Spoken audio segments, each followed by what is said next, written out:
So, welcome, ladies and gentlemen. I am RJ Horner, and excited to bring another interview on the empowered life.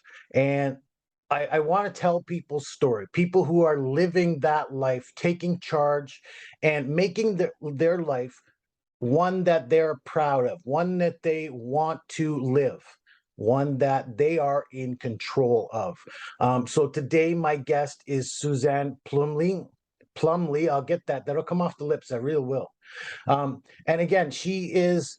I'm going to let you tell who you are because again, I'm going to pretend I don't know nothing about you, and we're going to learn about Suzanne Plumley through this interview today. So, who is Suzanne Plumley? Oh, RJ, let me tell you, I am a only daughter of two middle class parents and in New England. I grew up in Rhode Island for the most part. I was born in Illinois, but my family quickly moved to Rhode Island. I grew up in New England for most of my life, living the New England life, Rhode Island particularly. I grew up sandwiched in between two brothers who they were at the top of their class. AP classes, they were smart, they were athletic, they were musical, they did the drama club, they did the choir. I was part of that too. I was in the band, I was in the choir. I loved my music, and I thought that was my area of expertise. I really enjoyed it. And but at the same time, I kept feeling like no matter what I did, my brothers overshadowed me. Mhm. And that's a key point. I'm not going to go any further into that because I don't want to get too much into their story. I just want to say that I always felt overshadowed, always felt different from all my classmates. I got along with them for the most part, especially as I got older and they got more mature. My classmates in the very beginning, elementary school, I had glasses. I didn't really think I looked all that cute. I just didn't have a very good self esteem because I didn't feel like I was pretty. I didn't feel like I was cute. I just was. Mhm. And I got teased by my brothers about that. So let's not go any further than that. But as I got older into the middle school, into the high school, I lost the glasses. I got a stylish haircut that made me feel better. All of my classmates started to really take more interest, particularly in the music department. I started to feel like I was pretty normal, except there was also something that was a little bit advanced. Most musicians start in an instrument at the age of fourth grade, and they are going all the way up to high school with that same instrument. And I had tried the flute back in fourth grade, didn't like it. That's not where my heart was. So that's another key point. My heart wasn't in the flute. I wanted to play clarinet. Everybody said to my parents, "Oh, it's too difficult. You can't do it. You can't do it." But that's where my passion was. Finally convinced my parents in eighth grade to let me play. Will tell you, I went all the way up to first clarinet in my high school career, where most of the musicians took all for 8 years, Mhm. and they didn't get into first clarinet even then. Music is a key point of what I'm going to tell you as we go on. Here I am, still feeling different. Graduated. I got A's and B's. All my brothers got A's, and I dealt with it. I'm like, okay. I went to small teachers college in New Hampshire. I loved New Hampshire. It was so beautiful. It's so natural. It was a perfect place for me. Very quiet. It was in Plymouth, New Hampshire.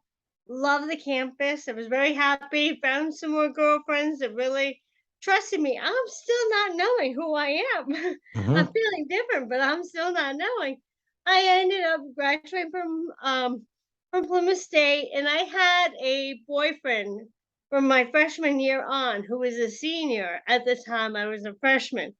We ended up getting engaged when I was a junior in college and get married a year after I was graduated from college. We went on and we had two beautiful daughters, moved back to Rhode Island because he had gotten a job with CVS Pharmacy in the corporate office. My parents were down there. It was great. I'm still thinking that things are fine, but there are some things that are starting to show up about my husband. And I'm not being treated quite as well as I think I should be treated. It turns out I got to be emotionally abused. Now, let's jump ahead about 22 years. I have learned the reason for his insecurity. Narcissism is a sign of insecurity by the person who's being a narcissist. Sure. Understand. Sadly, um, uh, being with women was not exactly his thing. I've come to forgive him about that. We still have two beautiful daughters, and we're great friends. We've forgiven each other for all of our transgressions. We're beautiful. Now, about my 40th year, I'm really starting to feel really different and not quite jiving with where everyone else is in their career. I had tried to go into teaching. I was not the best teacher. I tried to get into a number of different things, and it kept on coming up that something was off. Mhm. And I didn't quite ever get into a full-time career, not understanding why. I love the kids. I thought I was being very charismatic and helpful and everything in the classroom, but there was just something that I wasn't the top of the top. And I didn't know why. Mhm. I didn't understand why I couldn't get a job. I went into after school programs, which were 15, 20 hours a week. Well, they were a lot of fun, and it's where I got my love for enrichment from. I even ran the PTO after school enrichment program for my daughter's elementary school for about 6 years. I was a Girl Scout leader and a camp counselor for 9 years. Loved it all. It all kept on coming back to I love enrichment. I love teaching children and adults how to live a better life while doing something fun. Like we go out into nature and I would teach them how to speed walk, or I taught them geocaching, or I taught them rope climbing and this and that. And every time we kept on going further and further away from home to teach the girls that they could do it. My highlight of my Girl Scouting leadership was in the last year when the girls didn't want to earn badges anymore, we organized this wonderful trip to New York City. Here I am, a leader. I'm taking 13 girls and 6 parents to New York City. We're going to go give a vocal interview with GSUSA. I was so proud. The girls divided into 4 different groups because I said, if you're not going to enjoy Girl Scouting at the middle school years, you can't just complain.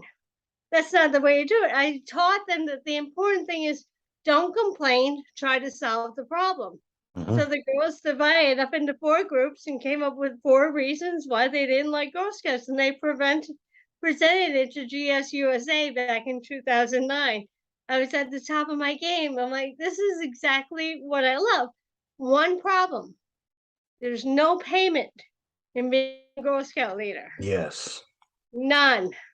I did it all out of the goodness of my heart. The PTO after school coordinator, no payment. So here's my husband saying, you're doing all these great things, but you're not getting paid for it. Well, how come you can't get paid for a job? This is where the emotional abuse came in. Got you. Stop Yep. spending your time on all these freebies and go out and get a job. And he didn't understand, and I didn't understand why I couldn't do that. And I would go out and work at a grocery store, and I was so tired the next day I couldn't clean house, Mhm.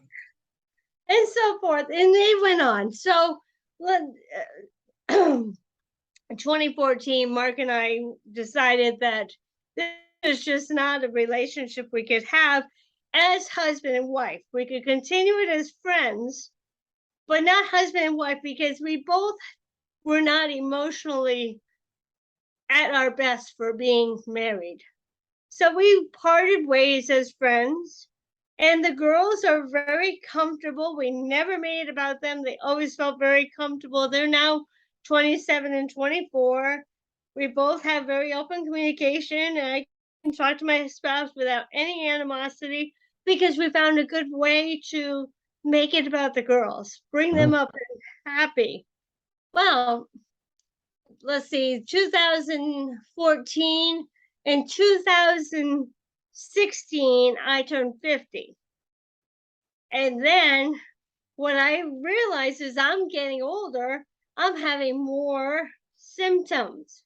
The symptoms when came out in the form of difficulty driving. I got into a major car accident hydroplaning across southbound traffic. I had a Mack truck hit me, had a minivan hit me and flipped over me. Why I wasn't gone, I don't know. Well, it's a Except, blessing you're still here. yeah, um, I walked out without a scratch, and I was like, I don't know how that happened. I don't know how I walked away without a scratch, Mhm. hydroplaning across southbound traffic, having a Mack truck hit me, flip over me, having a minivan hit me and veer off the side of the road, and yet I walk out without a scratch. How does that happen? Well, all I can say is that there's some angels that are part of my life. Right before that accident, I had been fired as a substitute teacher because the principal wanted to think that I hit a child on purpose. And the child was misbehaving. I put my hand on his knee, which was a respectful way back years ago to tell a child to behave. I put my hand on his knee. Well, he went home and told his mommy that I walloped him. So the Okay. principal fired me because he was misbehaving and I didn't have control of the class over the video camera for that day. Then I was so stressed out, I went into the car accident. I'm still not feeling very pretty about my life.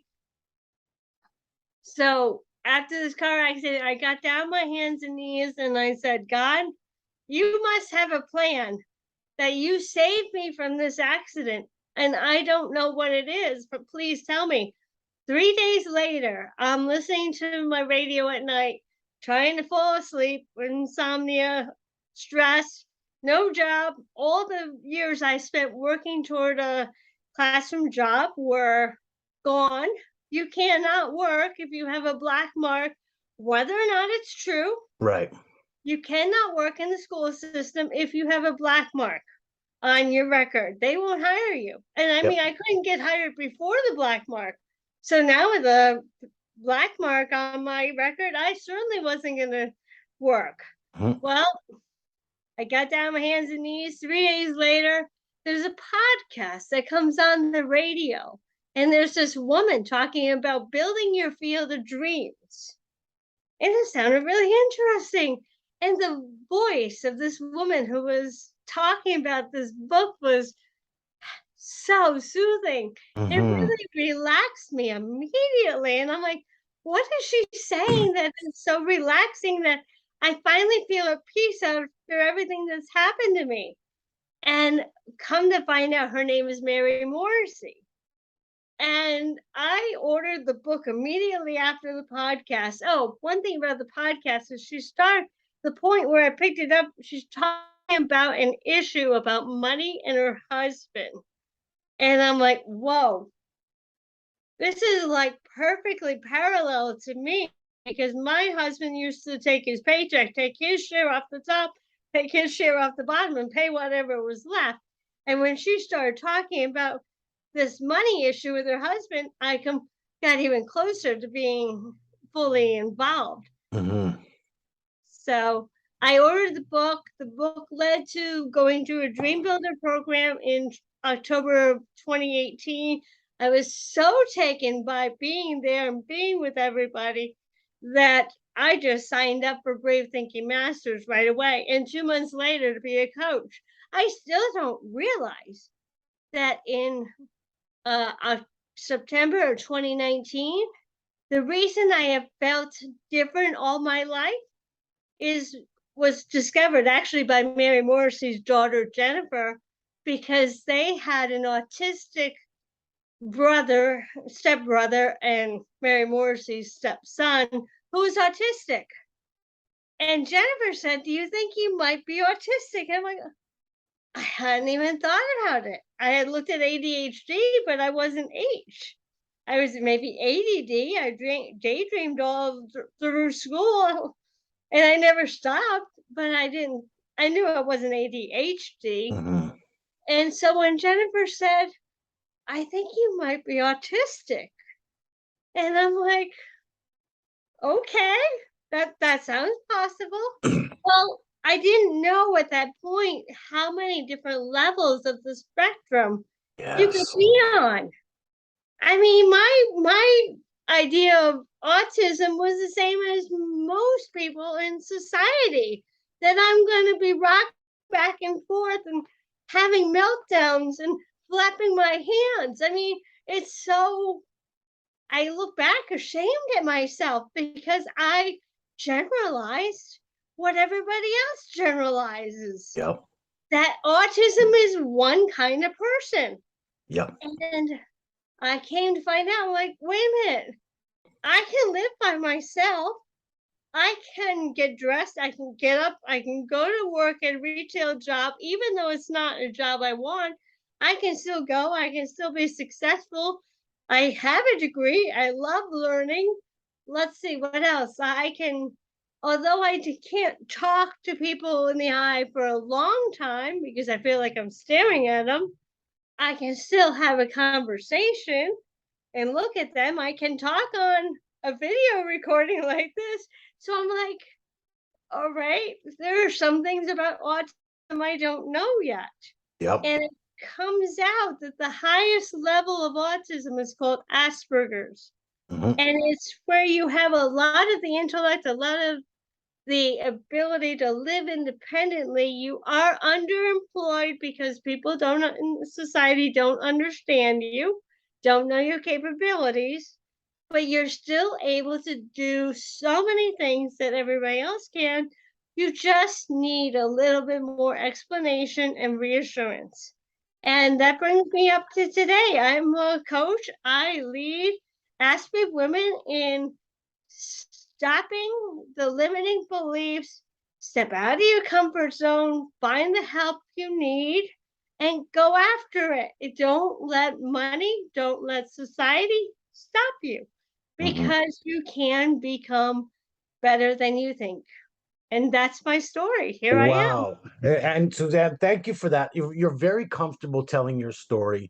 I loved it because you took me right out of the interview. You were able to walk us from you as a young girl to you now with all of these struggles that you've gone through in your life. But the one thing I love is you kept going, you kept moving forward, never really embracing it as, oh my god, I'm not capable, oh my god, why, what's going to happen with my life. You never looked at it, at least what you're telling me, you've never looked at it from a negative circumstance. I notice you've always been a leader, you've always been a person who um empowers other people, takes control of puts them in a place to take control of themselves. That is amazing. That's what we're talking about here within our community for Beacon of Leadership, right? We're highlighting people who help people, who serve people in a way to empower their journey, because we're leaders building leaders, and you certainly exemplify that leadership role. So thank you for everything you do. And again, I've gotten to know you, but I wanted people out there to learn it as if I don't know anything about you. Like, you and I have been in some masterminds together, we've been in some group activities together, so I know a bit about you and what you've gone through. But people out there, they need to hear that story, because you didn't learn about your affliction until you were, almost like it wasn't just a couple years ago, basically. So Yeah, that's amazing. 51. Yeah, that's amazing. But I love, because I didn't, like you say, I didn't know enough about autism to to realize the capabilities that people with autism or Asperger's they truly have. Um, I knew my sister, my niece. My mom raised my niece, so she calls me her brother. Um, but I didn't realize until later on in life that she might have autism. I knew she had some learning disorders, you know what I mean? But she was born with water on her brain. So she had to have her fluid drained. And so we always thought that's all it is, and she just, but of course, she had these learning disabilities because she was, because of the way she was born. So like I said, my mom raised her, but then all of a sudden when she became like late teenagers, she couldn't even handle loud noises like the Mm. garbage truck going by or fire trucks or anything like that. She you know what I mean? And I went, "Oh my God, now these are signs of autism." But again, she's late teenagers at this point. Um, there's no way to change her education and the things she's learned to help her understand how to live with this. Um, I call it an affliction, but it's not really an affliction. It's just a state It of being. Yeah, yeah, I mean, I don't have a problem with syndrome. In fact, they even took Asperger's out of the DCM-5, and that's good and bad. I know there's a lot of rivalry against the person who created the word Asperger's. So I like to shorten it, and I like to put it as we're Aspie women, to give these women an idea that we are superwomen. We have some skills that others don't have. Like, I have a full photographic memory. I can tell you where everything is in a grocery store. I used to write a list for my husband at the time, and I would write it in chronological order. And when he would call up and say, "Where is something?" I could do it. So I like to tell these women that we are actually superwomen with special skills. We're not less thans. We're different thans. Absolutely. And I love to think of it that way as well. Because you know what, after that, I learned how capable my niece actually was. You know what I mean? I actually have another two nieces born to my sister-in-law, who are um, I'm sure they're on the spectrum. I know that. I don't believe they have autism. Um, although I mean they are the Autism Association. They're under their educational program and the programs for them, because they are on the spectrum. There's no doubt about that. But I notice how very capable they are. They are, they're different thinkers. I love it because you know what, people have often underestimate them because they see the autism symptoms and but they misjudge them, right? Mm-hmm. They put them in a category. Meanwhile, these girls are very bright. My niece, one time we started talking about a vacation with her, and so she started asking all these questions, and then she was talking to her mom about it and reiterating exactly what we were telling her and all the things she was going to do. Now my niece is what, I think 8 at this point. You know what I mean? So, but Yeah. their minds work and think in a different way. You know what I mean? And like you say, it's often of a higher level of understanding than we're able to attune to. We're not on the same frequency that they are. And so we see it as they are not as um maybe as educated or as intelligent or as capable as the average person. Whereas, in many cases I think, and you proved it as well, is that they're above average in so many areas of their life. We're So above average, but at the same time, do you remember my saying we're overshadowed? Because society wants to take the normal belief of what intelligence is and make that be the here be all about it. So that's why my brothers always overshadowed me. mhm. But come to find out, both my brothers went to Brown. But I think I still get the same amount of education and intelligence, if not more than they do. They'll tell me that they don't have half the memory I have. Mhm.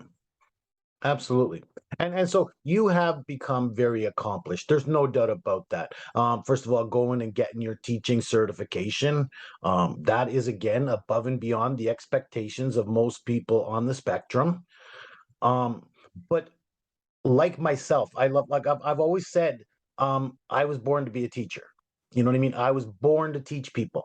But I will say when I started getting mocked because I was always having my head in a book, look, I got a book at my shoulder right now. You know what I mean? I've always got my head in a book. I'm always learning, picking up new information. So now I'm trying to teach that and pass that information along. But I will say, as a young child, when they started calling me a nerd, you know what I mean, and a geek, and I didn't handle that well. You know what I mean? I'm like, look, I'm not a nerd. I'm just like you and me. I'm just like everybody else, just trying to, exist. And then so I started to become more athletic and more involved in sports and show my manliness by showing that I was just like everybody else. But meanwhile, I was born to be a teacher, and I Mm. didn't find my path to teaching, right? I never went to teachers college or bothered trying to become a classroom teacher. Also because I knew being a classroom teacher was not for me. I Mm. don't want to be responsible for molding people's lives. First of all, I was very angry over the way I was treated with school and the Mhm. peer pressure. I did not want to be back in that environment. But so it wasn't until later in life that I learned that I could still be a teacher, even though I didn't A, have a certification, and B, I didn't want to teach children, right? Mhm. I didn't want to be responsible for molding their lives. And there's where coaching comes in, right? Where we're able to help people oversee or overcome their issues or their challenges that they're trying to resolve in their life. And Right. so you took it upon yourself after learning about who you were and what led you to okay where you are now. But I mean, I'm sure all of the things you went through came into place once you learned about who you are and what it meant to your life. Oh, So I was tell people before. about the Yeah. realization about becoming an Aspie woman, and then how you were able to reconcile all of that into now helping others as a woman, Aspie woman. Um, well, when I look at what I was able to do, yes, I had the success in the music department. I had little successes here and there to keep me going, just enough. Hmm. But I also had the struggles with my brothers and trying to keep up with the rest of my classmates.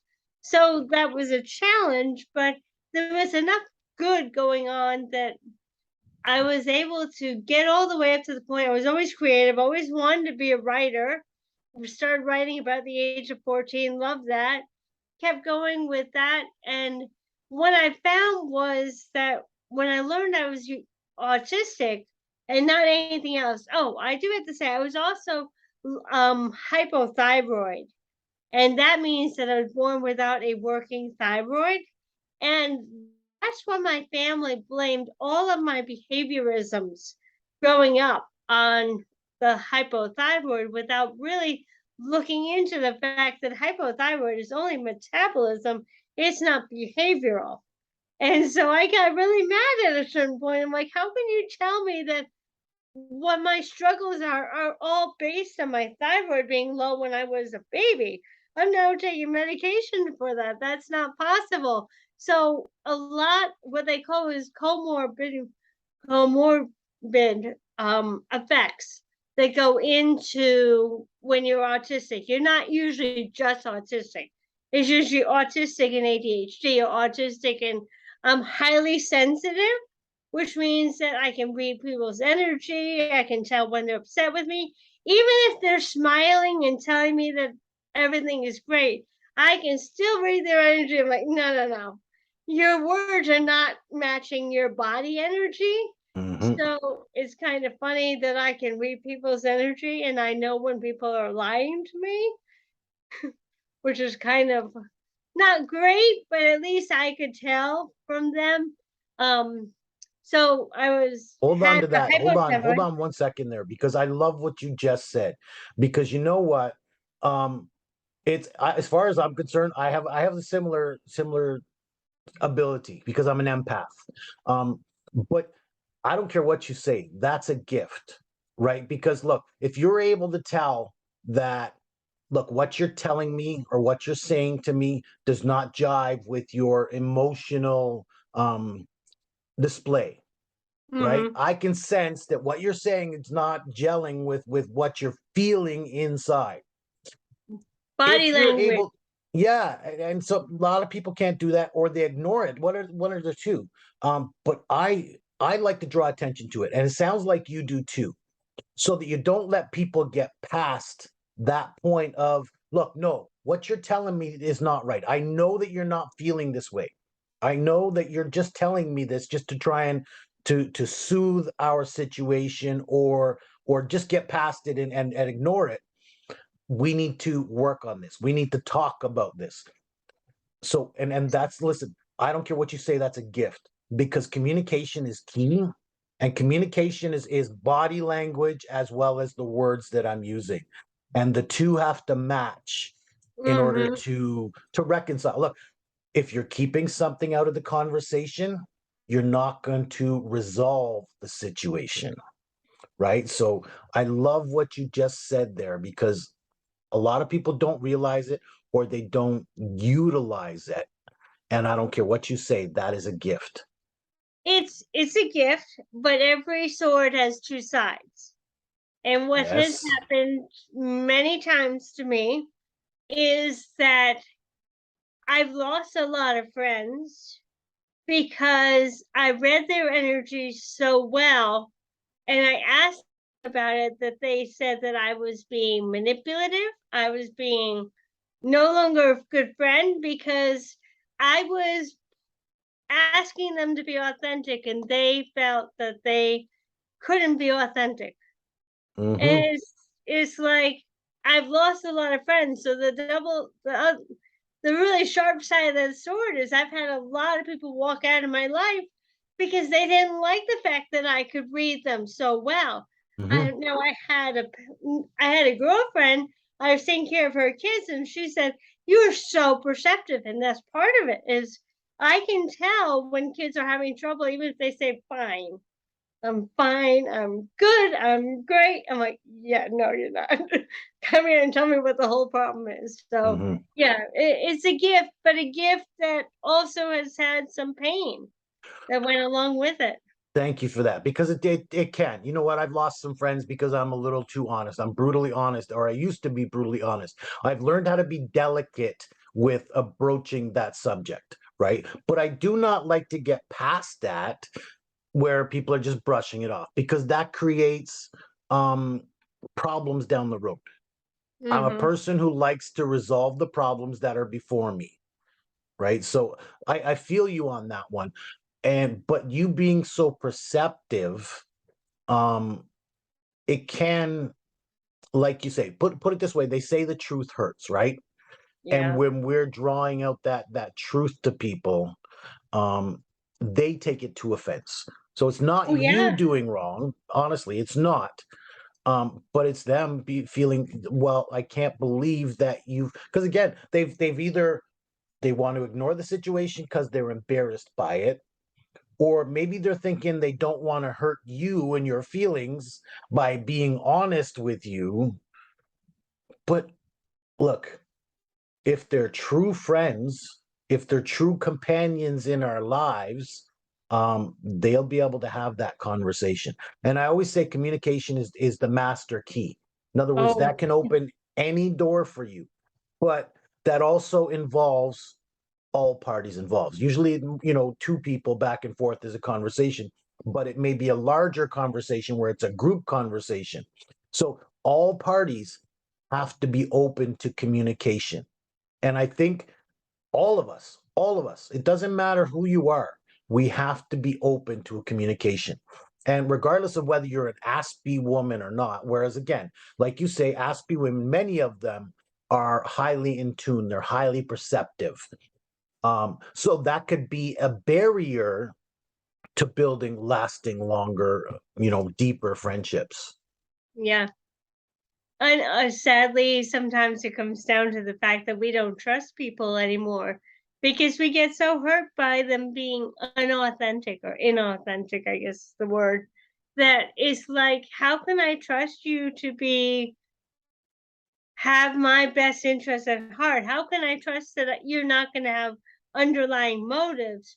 I'm even going through a situation with my own family, whereby my older brother has put me into a role of being his little sister, victim sister. And when I started to speak up about what my needs are and who I am, come up against I don't accept this. I don't accept that you're coming out of this role. And we're having a hard time right now. But my mom and I were having a hard time, and I just call it a delayed teenage rebellion because we're getting back in where we belong. But my brother is still hard, and I think it's just that they don't like it when we come out of our roles. They want to keep us in the closet, or I not in the closet. I call it the box. The box is a limiting box of I'm going to put you here so I can control you. And that's where my brother wanted to keep me, was in this box where he could control me. I don't, And and I'm if I like, may, if I can put some words in your yeah, mouth there, I don't think it's that so he can control you. I think it's so that he can control his understanding of you, that may be very true. right? But continue what you were talking about. But I just wanted to maybe Yeah. clarify that a little bit.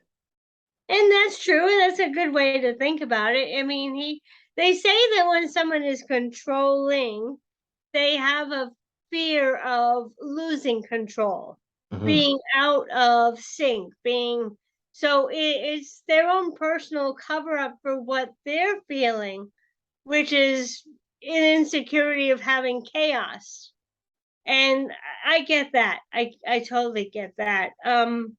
I had a conversation with him shortly after my father just passed away, and I said, "Don't you have any compassion for my side of the story?" And he said, "No, you badmouthed me on Facebook." I'm like, all I said was these are the topics that we don't do well with. I didn't say you by name. And he still took offense at that. I said, I'm trying to help you as much as I'm helping everybody else in society. I'm sorry that you're treating me like society, but uh, if I don't tell you what's bothering me, you'll keep acting like you can do whatever you think is right. Hmm. Hmm. I said, no. And you know what I think, and I bless you for what you're able to do. But there are when we tell our story, when we're authentic with our journey and everything we've gone through, there are still people who have been affected by us and by what we have lived through. I know when I started, look, I was an angry man, 10 years ago, right? Angry at the life I'd lived, angry at not being able to achieve. And my wife and I were fighting and we were angry with each other at the time. Um, so when I started becoming open with my story, started telling people about the journey I've walked and being able to overcome that anger, I still had to tell stories about my wife. Mm-hmm. But at the same time, she's like, "Well, why are you telling people this on Facebook?" And I said, "Look, I'm not telling. Yes, I have to say my wife. You know what I mean? I have to talk about you as the person, but I'm talking about it as I'm this is my journey. This is what I've done. This is what I've done to help us and our journey, but this is how I've had to react to you or respond to you and our relationship together." So you do have to share a certain portion of the lives we've intertwined with, right? And Right. that can affect the people we're speaking of. Um, but I think if you keep it as an empowering story, Yeah. um, I don't think it should hurt. But look, there's no doubt when we speak about our journey and those people we intertwine with, um, it can hurt them because you're speaking about them and they don't like that, but also they have to maybe hear about or come to terms with their shortcomings, and Mhm. that can be hurtful. Regardless of, we're trying to be delicate with that topic, but it can still be hurtful to them because they don't, or they're not ready to admit the truth. That's very true. That's exactly where he's at, I think, right now, is discovering his own demons per se. Mhm. And Um, and I can't say you're wrong or right in the way you're handling it, right? I don't know what you're saying. First of all, I haven't heard your conversations on Facebook, so I don't know. Um, and I don't know what their reaction or response is going to be. So, but I will say, look, if your mission is to help people out there, we have to talk about the bad as well as the good, right? yeah. It's the only way it's going to help people recognize their own symptoms. And that's all we can do, is help them recognize some of the things they are dealing with. And maybe by seeing the similarities with our lives, they're able to open up a little bit, just open up a window so that, some air can come through and they can breathe a little better because, some realization has happened here. Mhm. So it's a tough journey to walk, but and so I would advise you not to give up on that. But Yeah. look, we're I gonna hurt some people along the way. I have tried to keep the names anonymous. Yep. Like I wrote my first book back in 2019 during the pandemic. Actually, I wrote it before that, but I edited it and had it published during the pandemic. And I changed my name in the book. I said, I'm not going to drag you through the mud while I tell my story, but it's still my story. Hmm. And so I'll change the names of everybody involved that helped me write the book because of my experience with them. But I will not call you by name and say, my brother Bruce, or this or that. I kept it as broad as I could. And anything that he took or my mom took from the book is of his personal self guilt that they're feeling for what happened. Absolutely. And so, and I think what you're saying is that's their issue to deal with. As hard as it is to even say that, right? It is Yeah. their issue to deal with. Look, you sound like you're much like me. You've gone through Brave Thinking Institute, which that's something that is eye-opening for everybody. I haven't gone through the BTI training, but I've been a big follower of Mary Morrissey because I'm a big follower of Bob Proctor and all of those teachers. So I know a lot about what Mary Morrissey teaches. Um, and it's hard for people to walk that journey. It really is, to be open enough with yourself to admit that this is an area where I've had an issue. This is something that still afflicts me. I need to change this, or I need to do something about that. That's hard and difficult to do. It And is. then, so I think we all have to individually question what is the value in us in taking that step, in doing these changes and implementing this. What's the value in that? Like, is it, if I'm fighting with my wife, which at a time we were, is it important enough for me to repair that relationship? Is it important enough for me to do all of this work and control my anger and find ways to deal with that for our mutual benefit, right? Yeah. So it's hard, but at the same time, I will devoutly implore people to take that step, to walk a Brave Thinking Institute journey, or walk on fire with Tony Robbins, or whatever is going to get you to be able to overcome your challenges. I will Mhm. totally preach that people do that. Yeah, I like to stress my most recent things I like to stress is that vulnerability is actually strength, not weakness. Hmm. And far better to be authentic and have mistakes and be someone who wears a mask just to protect everything. I mean, it's like, so my big keywords for me and what I try to put out there is, I'd rather see you be vulnerable, and I'd rather have you be authentic and make mistakes Yeah. than be fake, be disloyal, distrusting, disrespectful, and everything else. I mean, go with vulnerability, go with authenticity, and Yep. you won't go wrong. And you know what? We've all kept secrets within our lives. We all have. I don't care who you are. We've all kept secrets for whatever reason, for embarrassment, for for the benefit of others. We think sometimes we don't want to hurt this person. We don't want to tell people stories. We've all kept secrets. But I've hosted a show in the past called Open Up, and the Mhm. whole point of that show was, look, by being open, by being authentic, we will experience healing. We will experience betterment because we can breathe easier because we are not keeping these secrets Mm. within our, about ourselves or about others. There's so much pressure that comes with keeping secrets and not being real and authentic. So I love that what you're saying about that. It's a difficult thing to do, Mhm. Oh, but it definitely is. yeah. But at the same time, I preach that. And I think that's what we're talking about here. It doesn't matter whether you're an Aspie woman or whatever. Um, I think being authentic, and perhaps you guys can help the world be more authentic because you guys are very authentic, Yeah, right? we are. You're open with your words and you tell people how you feel and what's going on with your lives. And while people may not like it, if you could learn to talk to people in a way that you're open with them, but you're Mhm. delicate with the way you're opening up their can of worms, so to speak. Right.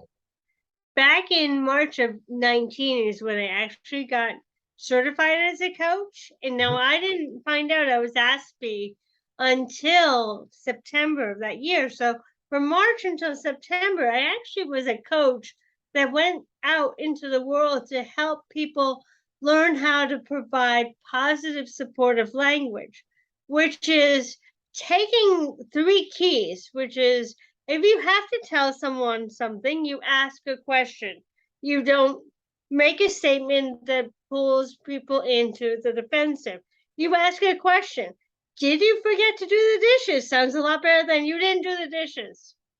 And then I also say, if you're going to make a promise, follow through. Your words mean nothing if you don't follow through. And Mhm. then there was one other one, but it's just a matter of, sometimes we just have to think about what we say. And I love this quote by Napoleon Hill: think twice before you speak, for the words you use can put a seed of success or failure in the minds of another. That is my absolute favorite quote by Napoleon Hill. Think twice about the words you use, for those words can put the seed of success or failure in the mind of another. Absolutely. That is a great and powerful wisdom. And that's what I mean by being delicate with what you have to say to or for other people's benefit, right? You're Yeah. trying to help them through something, you're trying to help them with their realization. But just blurting it out and saying, here's your problem, is not going to do them any favors, but helping them realize their problem, walking them through the by questioning, by asking them, eye-opening questions, some leading questions, maybe, but asking them those questions will lead them to open their own eyes. And then that way, when they do see it, they're more receptive to it. They're like, oh, wait a minute. I can see that now. And Yeah. usually the response is, so if I do this, I can move forward with, I can work on this or I can do this. So they're really more receptive because they came up with the realization. Even though you were leading them down that path, they came up with the realization themselves. And there's no hurt with that. Whereas if No. we blurt it out, it may go straight to their heart and you cut them with a sword, pretty much. Yeah. So, listen, I love our conversation and everything you do. So, you've started to tell us that you have a certification with the Brave Thinking Institute, and you help now the Aspie Woman. Tell people a little bit, first of all, about what is the Aspie Woman, and then why does she need help, and how do you help her? Okay. The biggest part of being an Aspie woman, now there are several that have gone through, but the majority of us are underemployed because society sees us as disabled, and they haven't quite been able to change their minds, their mindsets to understand that we are not all the same, and categorizing us, generalizing us as all the same kind of person who's going to have problems in their workforce is unfair. And what happens is we end up being underemployed. So I help the Aspie woman who has come to find out that society does not see her the way she is capable of being, and therefore restrict, limit her possibilities of living a full, regular paying job that keeps her above living wage, not at poverty, keeps her out of welfare, keeps her out of the government disability program, which she isn't on unless she needs to live with someone else in order to get to school, get dressed, get food in her stomach. I mean, there are levels of the spectrum that do classify as being disabled from the standpoint that they need another human being to make sure that they are eating, sleeping, getting dressed, going to work, doing whatever. That I understand. But in my class, late diagnosed women, the reason we're late diagnosed is we've already done all those things. We are able to get up, get dressed, feed ourselves, feed animals, feed children, take care of our houses, go to work on time. And the only reason why we're different is because we just think differently or we speak differently, and people think that we're disabled. So I'm trying to brush away that disabled and say, see us as the problem solvers. See us as the women who can come up with new ideas in your workforce. I help the Aspie woman to get out from underneath the society and their own family's limitations to live a full life. Oh, amazing. And there are, like you say, there are many people who are capable. My niece is still a product of that disability symptom because she didn't have anybody to teach her that she was capable enough. Because again, my niece has an intelligent mind. She's a very bright girl. Um, but at the same time, because she's always been told that she needs help, she needs assistance, she needs somebody to be there with her. Listen, my niece took off because she was in a an abusive style relationship. She made arrangements for herself. She met up with her high school boyfriend, who again he's on the spectrum himself, but they got along well together. They managed well together once upon a time. So she left this boyfriend, went off to Edmonton. You know what I mean? Made all the arrangements, found the money, bought the ticket, took off, and went to live with this guy on her own because she had nobody else to help her do that. Well, she probably could have come to my mom, but my mom probably would have still went and said, "Well, I'm not sure that's such a good idea for you," because again, she believes like everybody else that she's not capable enough of managing for herself. She shouldn't be left alone to make these decisions. But I'm telling you, she made that decision. She up and she went, and as far as I'm concerned, she's living a better, happier life because of it. But she is Yeah. still a product of the system because she hasn't had anybody else who could teach her that she is that capable, she is that strong, and she is that independent. Now, it's interesting that you say that because she's been told she's not capable. but yet she just did all those things. I truly believe she is capable based on what I've gone through. Yeah, I would love to have someone here helping me take care of the dishes and make dinner and do this and do that. But the fact that your niece bought the ticket, got herself to Edmonton, she's more than capable. Hmm. She doesn't need anyone. She likes having company, as we all do, but I think that she may not be part of that disabled because she can get up and she can go to Edmonton without someone holding her psychological hand. Yep. Yep. I'm So talking about the people who are at level 1 that can't get dressed or can't get to a job because they don't drive, they don't know how to catch the bus, they don't know how they to don't know how to buy dress a themselves. ticket. They don't know how to groom themselves. Absolutely. There are Exactly. people at that level. There's no doubt. And they deserve our care and the comforts that that provides. There's no doubt.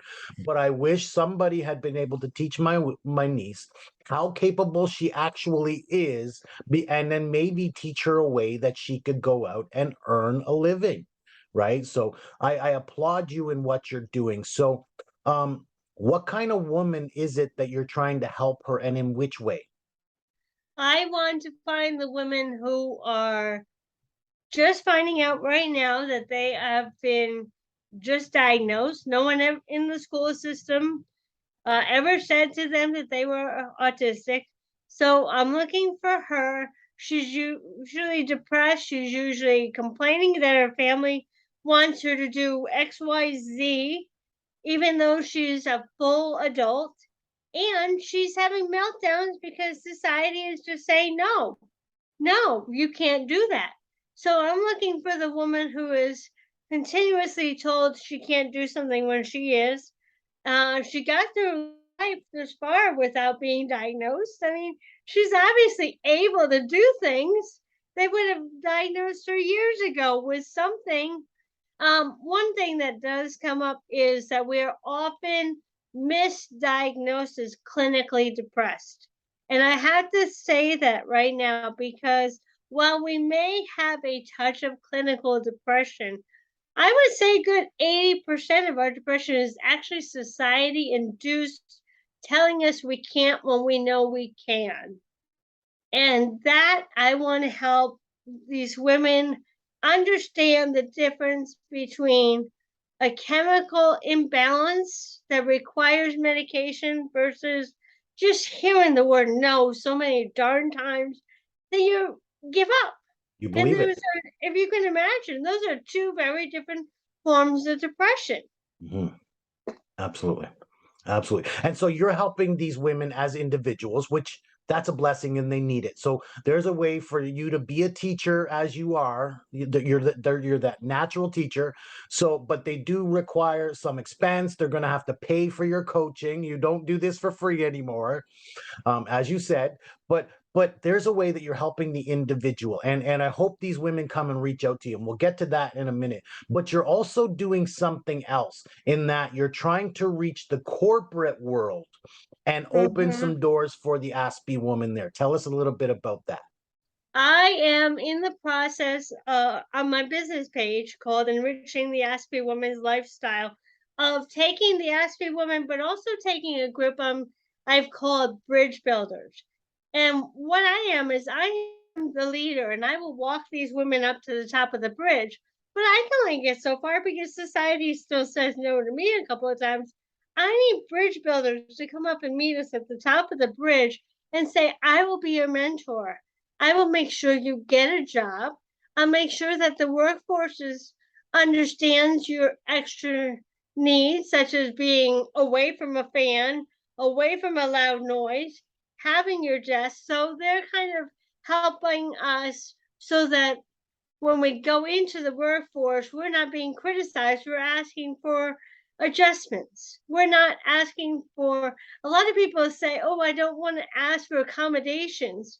I don't want to call it accommodations. Just having your desk here or over there is not an accommodation. It just means I don't want to be near the noise or the people who chat. I'm going to get my work done.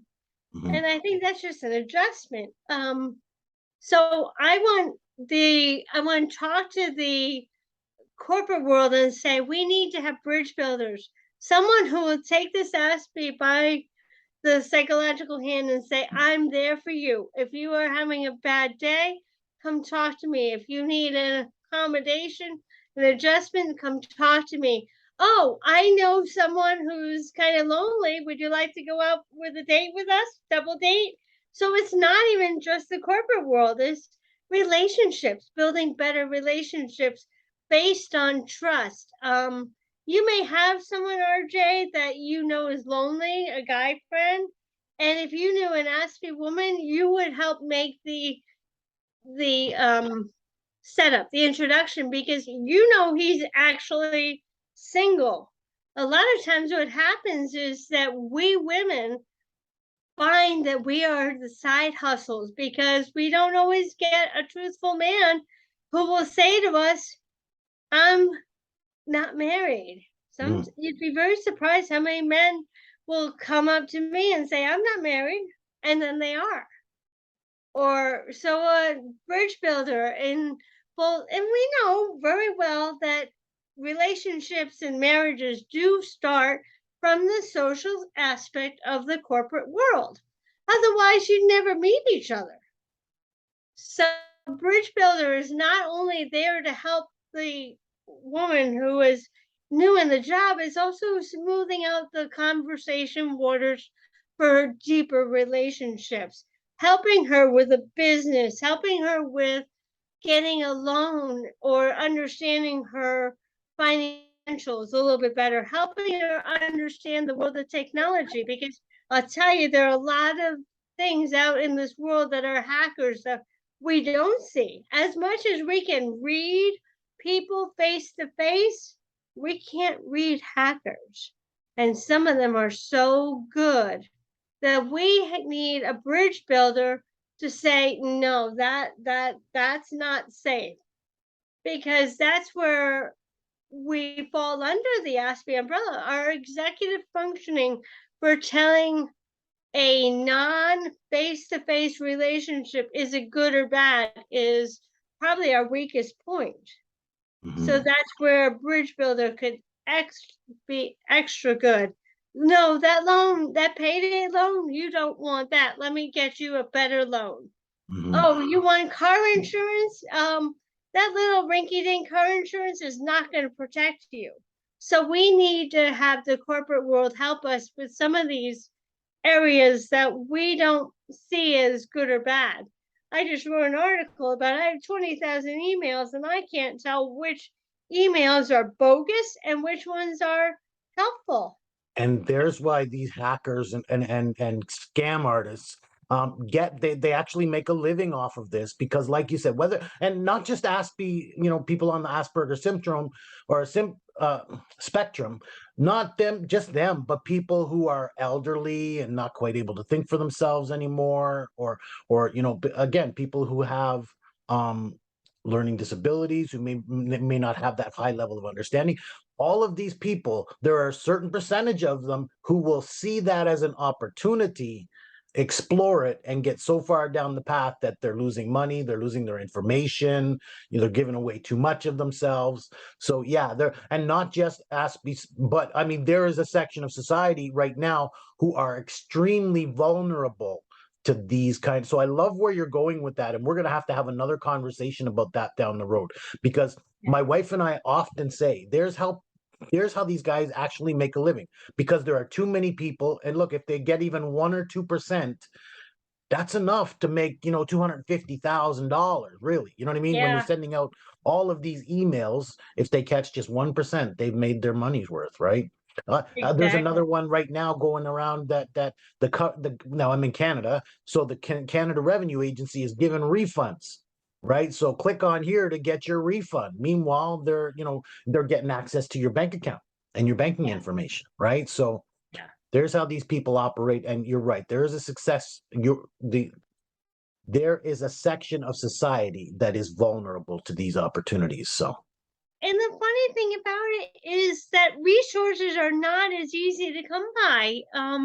I find that that's being right. a late diagnosed woman, I don't have the school system protecting me. I don't have the college life protecting me. I need some resources to say, okay, these are great companies to get a loan from for a house, to get a mortgage. You qualify with this company to get a subsidized mortgage because of your situation. I mean, imagine if I could build a nonprofit where we have members of society that say, let me help this group. They go in and they give community service, let's say 5 hours a week. I can teach women how to navigate the email. I can teach women how to find the right loans for their needs. I The can right help. insurance, the right mortgage, all of these things that we need to build that life that we want. We all want that life. It doesn't matter what our level of understanding is. We all want the dream, but Yeah, many people can't achieve the dream because they have this as an obstacle. yes. And I love where you're going with that. That is a conversation for another day because it is a very deep conversation, but Oh, it it is is. something that needs to be explored. And maybe the fact that you and I have just had this conversation, maybe that's something we can work towards building down the road. So I I would love love that. it. Oh, I love that. You listen, you have some great ideas, you have some great intentions and certainly a means of helping. Like I said, the Aspie woman out there, the woman who's just learning that she is on the spectrum, whether she's been diagnosed or not, or maybe she just hears this interview and thinks, wow, maybe that's my problem. Maybe that's what I've been experiencing all these years.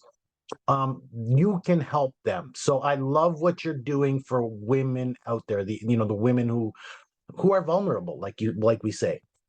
But I love what you're doing to bridge the gap. This bridge builders idea that you have is really an amazing opportunity, and I know you're going to continue to explore it. So thank you so much for everything you brought to the table today.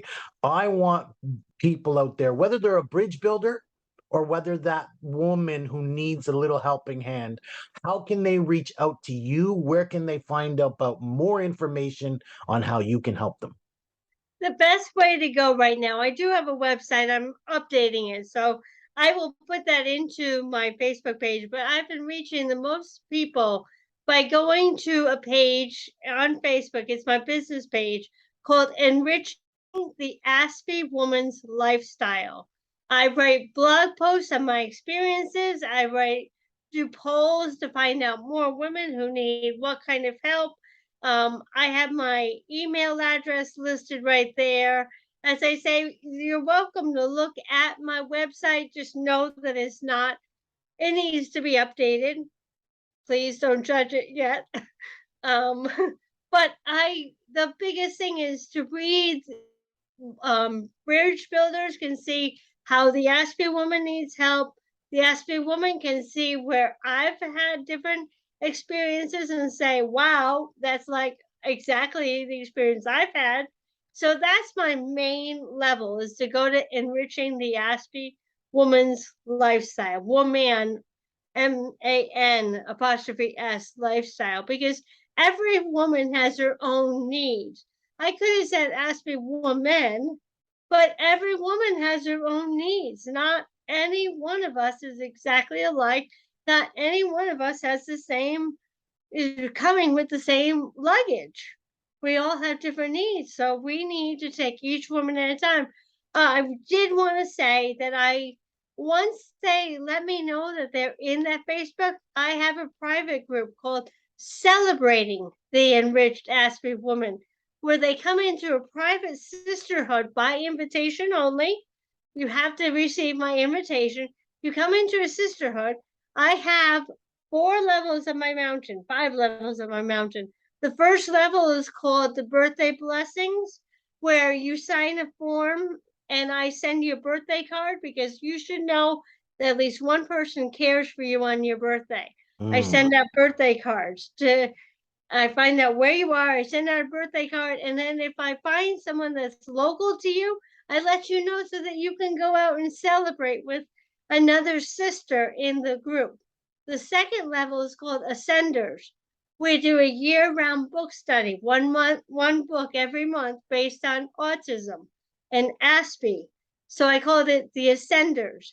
Third level is learning how to take your hobbies, your interests, and learn them deeper so that you might create your own field of study so that you can feel like you're excelling. I am going to have all different levels: music, arts, everything, woodworking, motorcycle repair, car repair, you name it. I'm going to have all these different people, and women can. I invite everybody to come on with their own specialty and teach it for their own income. So I'm not just the only teacher. If you want to find a way to have an income, I'm going to have everybody sign up if they want to pay, get a class. Every class is 5 weeks, and it's $75 for every woman. So she can buy a class at $75 each time she wants to learn something new. The idea is to get her to realize that her gifts are important and they can be shared with the world. They're not just hobbies.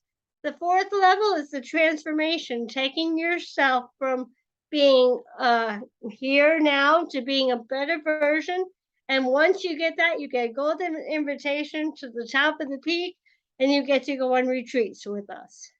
And so call that the pinnacle level, by the way. Yeah, the pinnacle Absolutely. level is retreats. Absolutely. And that is in itself is amazing that you're walking people through this process. And I'm glad you found a way to monetize it, because I was going to ask you whether it was a paid group or a free group, but it The sounds only like it's a group free that's group. free is the birthday blessings. Okay. And then all the other levels do have costs involved with them. Because again, you shouldn't be doing this for free. You are, No, listen, but the service that you offer is so valuable. I know many Aspie women are on a budget, right? I get that. But at the same time, the value that you're offering in this community is such that a little investment is going to take them a long way. So bless you for all that you continue to do for this section of society, who does need still a large helping hand. They need these people like you, and they need these bridge builders that you're going to work to unite and help them on the way. And you know what? And whether, like I said, for the individual Aspie woman who does need that helping hand, who does need to be able to walk that path up the mountain, what a valuable service. But yeah, then there are many caregivers out there, people who have dealt with people on the syndrome or on the spectrum.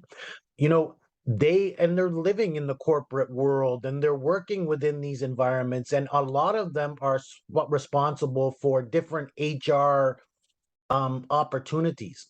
So these are your bridge builders, and I hope that people out there realize from our conversation the value that they can provide to this section of society. But like you say, just donating 5 hours a month or 5 hours a week, whatever they could afford, um, yeah. they can help change a lot of lives by being one of these bridge builders. So I love all the work you're doing, Suzanne. So please keep it up, and I look forward to learning more from you, and I hope we can add more value to you here in this community. Thank you so much, RJ. I really appreciate this opportunity. I've been wanting to tell my story. I've been wanting to tell people more about what I do because I have over 200 people on this Facebook page enriching the Aspie Women's Health. But if Aspie women don't speak up and say, "Here I am," how do I know how I can help them? Mhm. I mean, you hear me. I've been on what, a 90-minute conversation with you now. I mean, just speak up because we're a sisterhood. We're going to protect each other. We're going to support each other. We're going to give you our shoulder to cry on. We're going to give you a hug when you need it. We're going to give you a cheer when you need to go. And it's your course, but you've got to take the first step. I can't do it for Mhm. you. And so, whether they know that they're an Aspie woman, whether you've been diagnosed, just by Or hearing this not. conversation today, maybe they realize that here's maybe what the issues I've been dealing with. That I see so many similarities. Maybe I can reach out and talk to her. Just have that conversation with Suzanne, and she'll be able to. Whether she can say, "Look, yeah, you definitely seem like you're on the spectrum," or she just need, you know what? Yeah, you need some support in your life, and I'm glad that I'm here to help you. Let's do this together. You know what I mean? So Yes. there are whether these women can stand up and say, yes, I'm an Aspie woman, I need help. They may not Yeah. realize it, but by just hearing the similarities here with the instances that they've gone through and the experiences they've had, I need to talk to Suzanne. I need to hear more about how I can empower my life, and maybe take those steps up the mountain. I like that analogy. So please, again, keep up the good work and don't give up, because there's so many valued people out there can use your service. So this has been RJ Horner with Life Empowered, with a great interview with Suzanne Plumley. And thank you guys all for joining us. And again, this is what it's all about. It's about taking control of your life and living a life empowered, because you can control your life. It doesn't matter the instances you've lived through, the issues you've gone through. You can take control of your life. And that's why we told this story today. So have a great day out there. Thank you. Thank you. Thank you.